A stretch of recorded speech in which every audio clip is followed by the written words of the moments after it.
Students went through a teen maze at the Colonnade. It's a series of examples of bad life choices and the consequences. Now, this former inmate's message struck a powerful chord. Outside, students saw a staged drunk driving crash with a fatality. Inside, they saw the results of the real thing. I wasted 8.5 years in there, and I hurt a lot of people. A lot. To hammer his point home, Chris Sandy told his story in front of this mock jail cell. But his time in prison was real.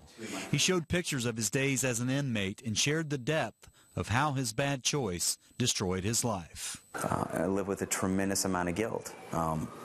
I know that before I went to prison, I did all kinds of different things hoping that I would die.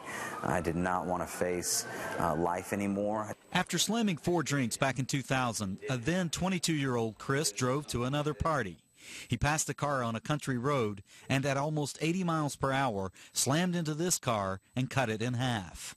The violent crash killed the elderly couple.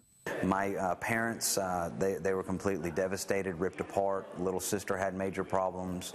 My mom was in clinical depression. It was very, very rough.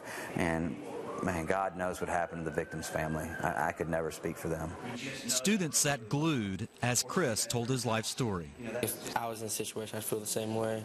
I wouldn't just think about myself. I think about if I killed this person, it would affect so many other people around me. It scared me. It made me realize that I don't drink, but I think it's stupid when people do drink and drive. While in prison, a mentor encouraged Chris to start speaking at schools. He hopes his message grabs hold.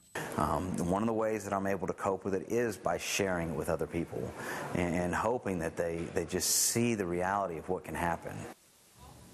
Now, a documentary about Chris Sandy's story and his choice to share it won an Emmy. And once out of prison, he started a company to continue spreading his message. Now, the rest of Heritage, LFO, and Ringgold High sophomores will hear his story tomorrow.